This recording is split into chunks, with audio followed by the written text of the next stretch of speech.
Alhamdulillah, kita bertemu dalam forum yang membicarakan tentang tajuk murtad dan juga kebebasan beragama.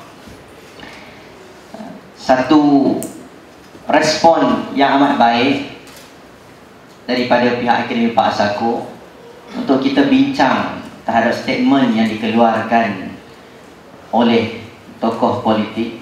Saya cuba dapatkan transkrip yang penuh.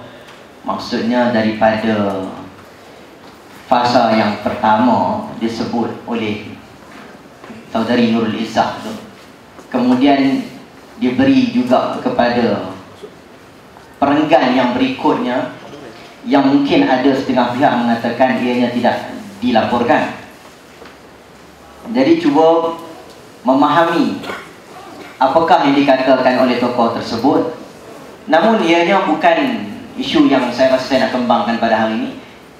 Tetapi yang kita ingin bincangkan ialah apakah dasar-dasar Islam, supaya saya selaku orang agama lah, imam, tak lagi bersama, bukan ya, dia marah sebut pendapat bebas ya. Yang melihat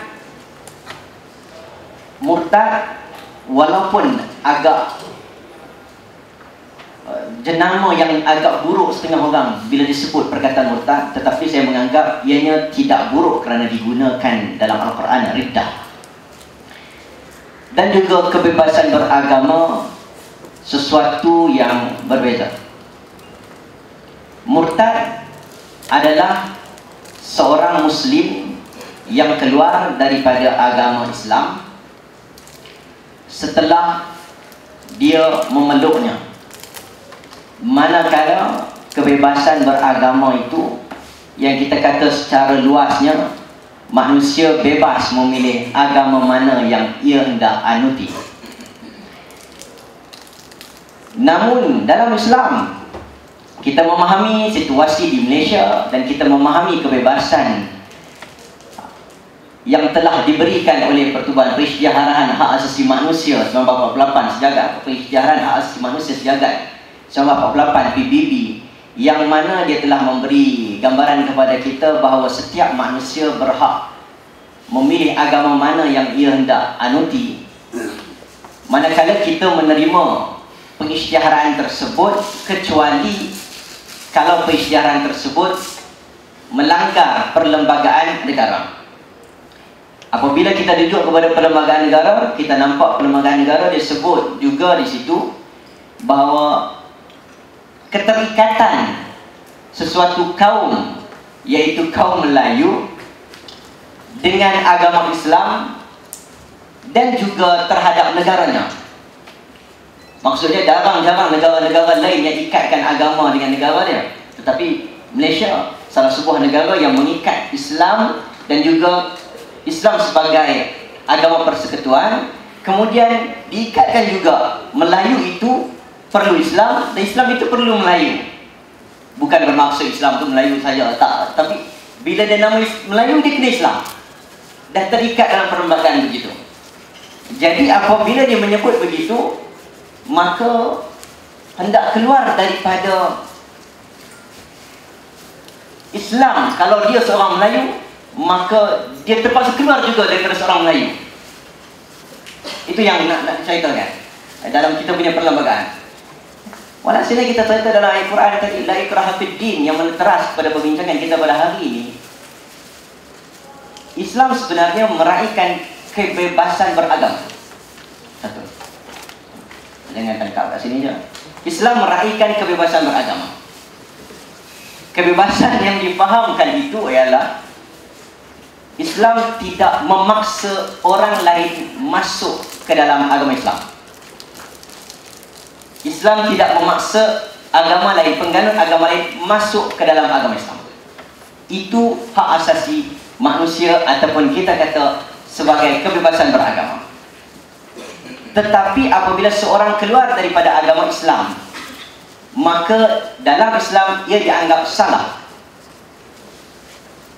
Dan kesalahan itu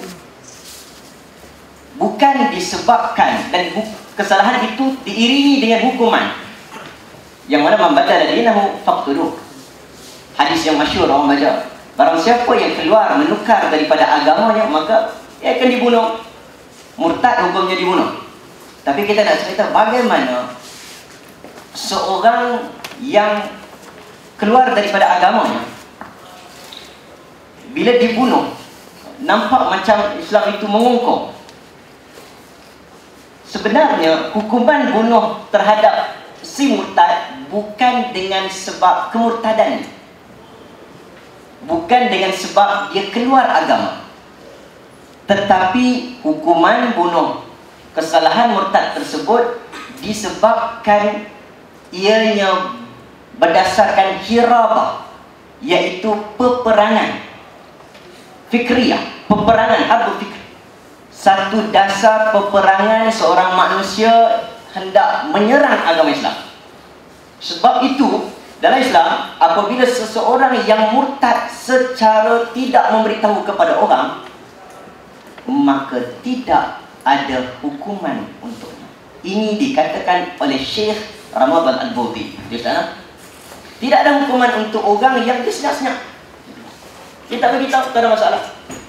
Tetapi sekiranya dia dengan lantang mengisytihar kemurtadannya, dengan menyerlahkan akhlaknya, maka ketika itu Islam memandang ia bukan lagi keluar agama, tetapi dia sebagai penyerangan kepada agama. Maka dengan itu kita mengatakan bahawa ia telah melanggar hak asasi pengganut agama Islam.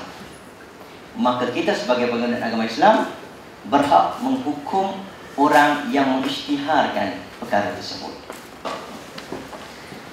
Tajuk yang kita bincang pada malam ini, dia akan jadi tidak menarik.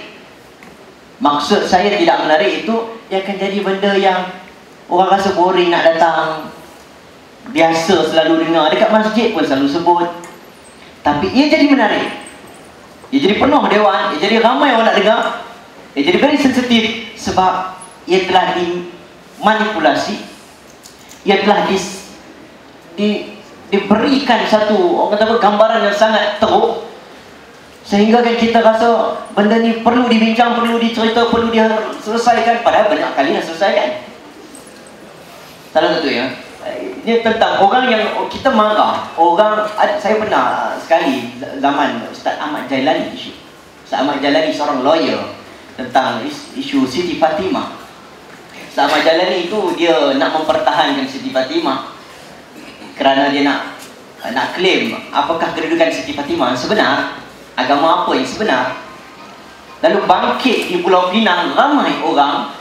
Dia bangkit, kemudian dia mencerca Ustaz Ahmad Jailani tersebut, dan dia kata Ustaz Ahmad Jailani ini sudah murtad. Marrada bil kufri fahuwa kufur.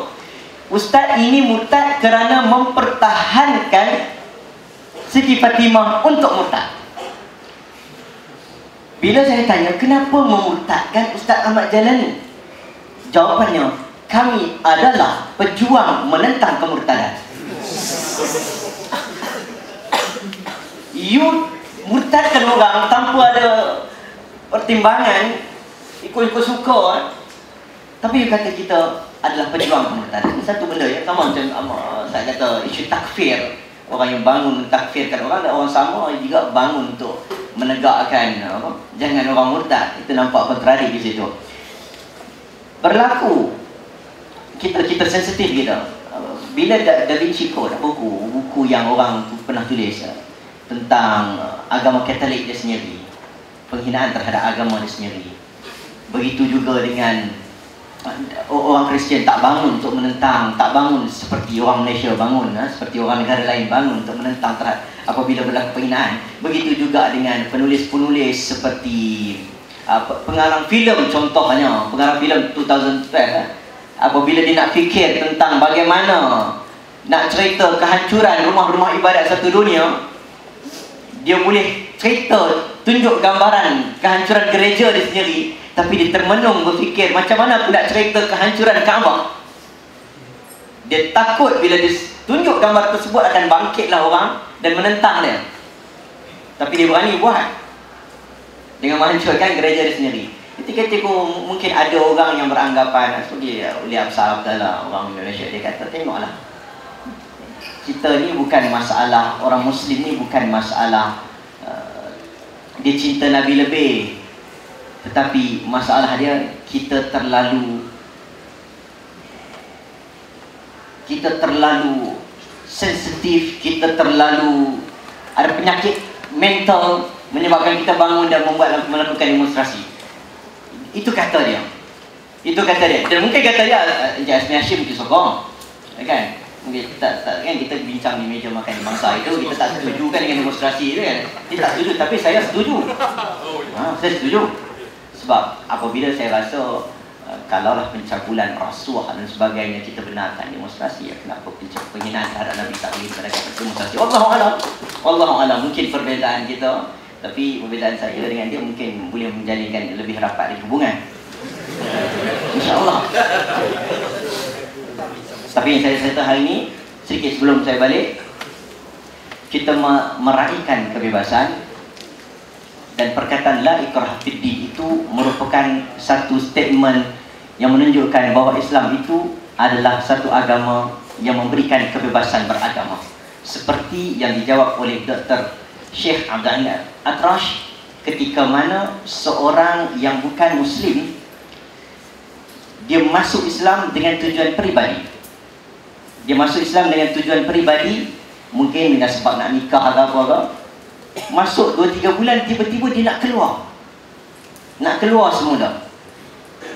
Waktu itu dia bangkit, dia kata aku nak keluar daripada agama Islam. Orang tanya dia, kenapa kau nak keluar? Kau tahu tak kesan kau keluar daripada agama Islam? Dia kata tahu, tapi dulu bila aku masuk, aku tujuan aku peribadi je, aku nak dapat kepentingan diri aku.